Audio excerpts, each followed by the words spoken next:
Nós estamos no auditório Noé Sotilo, aqui no Santuário de Aparecida. E a Casa da Mãe acolhe muitos eventos. Nesse ano mariano, nós recebemos aqui um encontro com religiosos de vida monástica e contemplativa. E a gente quer apresentar para vocês um pouco desses tesouros da igreja. Nós conversamos com diversos religiosos que vão contar um pouquinho sobre a sua ordem, a sua vocação e dar o seu testemunho de satisfação e alegria de viver uma vida monástica e contemplativa.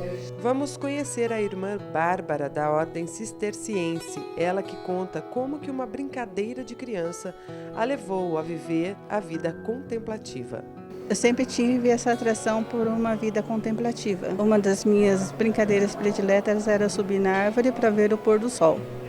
Meu sonho era tocar o sol ou chegar aonde o sol se escondia. Naquela inocência de criança, eu queria tocar aonde o sol estava se escondendo. Eu queria ver onde o sol se escondia, como que era o lugar onde ele morava quando ele se põe. E até hoje o pôr do sol me fascina. Aí eu fui crescendo com essa... Vamos dizer, eu contemplava a imagem de Deus ali naquele pôr do sol. Eu não sabia disso. Era uma criança, né? Para mim era só uma coisa que me maravilhava, uma coisa da natureza que me prendia a Deus. Sou de uma família que eles são católicos, porém não são praticantes e não ensinaram aos filhos o caminho da Igreja Católica. Eu praticamente cresci no mundo pagão. Aos meus 19 anos foi que eu fiz o batismo, primeira comunhão, crisma, e a partir daí eu passei a fazer parte mais frequente da vida da igreja. Como eu conheci a ordem? Na cidade em que eu morava tem esse mosteiro. Ele era no centro da cidade. Eu tinha 6, 7, 10 anos no máximo. Tinha que ir para a escola e no meu caminho da escola tinha esse mosteiro, só que tinha um muro muito alto, azul, e eu queria saber o que tinha dentro daquele muro. Como eu não tinha contato, não conhecia ninguém ali, eu só passava e ficava tentando imaginar o que acontecia dentro daqueles muros. E isso foi crescendo, até que um dia que meu pai sempre oferecia para elas trabalhos voluntários, ele resolveu me levar. Foi onde eu conheci as irmãs. E a partir daí eu comecei a frequentar o mosteiro, já desde criança, fui sempre frequentando, sempre indo lá, sempre conversando com as irmãs. E tinha uma senhora, que era a superiora do mosteiro, minha casa era numa esquina, e nessa esquina, para ela descer ao banco, ao comércio, ela tinha que passar todos os dias nessa esquina. Pois eu ficava por detrás da vidraça, por detrás da cortina, admirando aquela irmã que descia, com todas aquelas roupas, como eu estou vestida agora. E ficava me imaginando dentro daquelas roupas.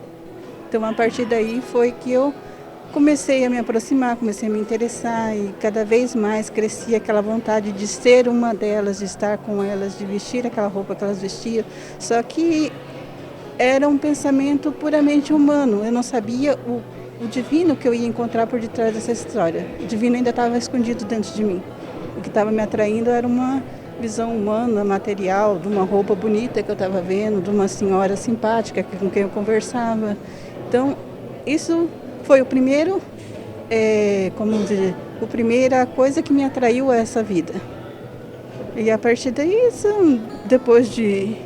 desde que eu conheci elas, depois de 15 anos, é que eu fui entrar no mosteiro delas. A ordem, fundada por São Bento, está hoje espalhada pelo mundo.